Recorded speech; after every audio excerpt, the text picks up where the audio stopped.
Should I grab it? It's right over there. Yeah, go ahead.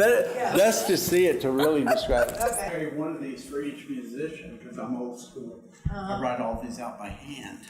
But it's got a few songs in it.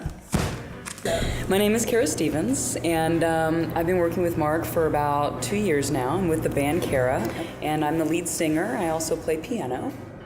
And and then Mark Little, go ahead and introduce yourself. Hi, my name's Kara Stevens. Oh my God. No, just kidding. I'm Mark Little. We are partners. And it's been a wonderful journey, and we're just getting heated up. Yes, this is all my, well, let's see. Oh, that's a silly song we made up to try and get more tips. Mr. Bob, the tip jar man, doing his job the best he can. Don't be sad, don't feel blue. Give us all your money and you feel good too. Oh my God. It worked too. It did, I have to admit. Anyway, yeah. So yeah, those are all handwritten. Yeah. And he literally will add a song and he'll go in the kitchen and sit there and write it. Yeah. Right there. So it's all old school. As you can see, you can leaf through everything from Chopin, Beethoven, to all these instrumentals that we do before she starts. And then all of this section is originals and cover tunes. Everything from, what would you say, from Randy Newman, Bonnie Raitt, to what's the new one? Sweet Child of Mine. What's that? Oh yeah, Guns N' Roses. Guns N' Roses. But we do a real beautiful rendition of it that you'll go, wow. Yeah, it's really different. Who thought of that? You know, at the age of 13, I joined a very well-known group here at the time called the Undertakers.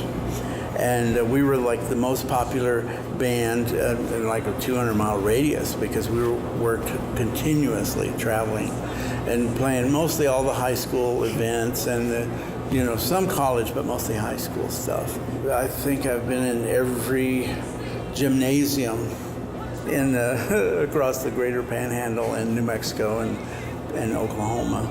I've been playing piano since the age of 4 and studied classical for many years. And then the day that my life changed was the day, and my father, I'm sure he regrets this too, or he's no longer living, but he regretted this, but he allowed us on Sunday night, me and my 2 brothers, to stay up later to watch the Ed Sullivan Show, because there was this new band we wanted to see. They were called the Beatles. And I saw them, and the next day I quit my classical piano lessons, and I started a band. And I was convinced that I was going to be that 5th Beatle, which never has come about, but I was convinced I was going to do it. It's funny. But how many countless of others, I'm sure, did the same thing. But musically, that was it, mostly classical, up until that moment, and then it became rock and roll, soul. Like the Undertakers were a dance band of doing all the top 40 hits of the time, which it was Sam and Dave, Wilson Pickett, James Brown, all that stuff.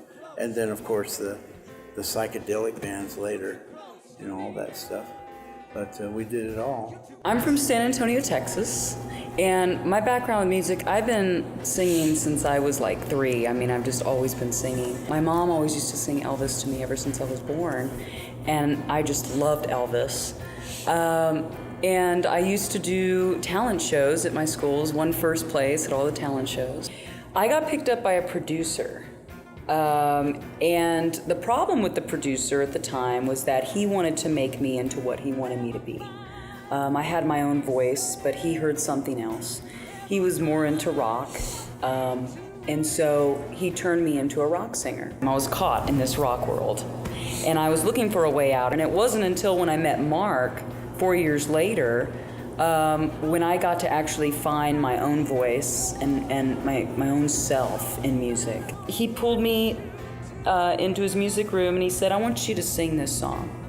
Just try singing this song. And it was by Bonnie Raitt was singing it. It's called Feels Like Home. And it's been such a long time that I've done a ballad. And I was like, oh my God, because rock singers are used to powering and not letting themselves just free. And so when I did it, I remembered this amazing feeling. It was just like, oh my gosh, just to be able to let your voice go in a natural way. And he said that it gave him goosebumps after I sang it. He was like, I really want to start working together. I hear there are some songs about Amarillo. Yes. There sure is. In fact, a brand new one. I just wrote on the way up here. Let's see. Here we go. Stompin' at the Esquire, Bombtown for Amarillo. What else? There's others. Yep. Let's see. The Esquire. Yeah, gigging at. Gigging at the Esquire. That's about my dog. Nall or Nothing at All is about our drummer, Scott Nall.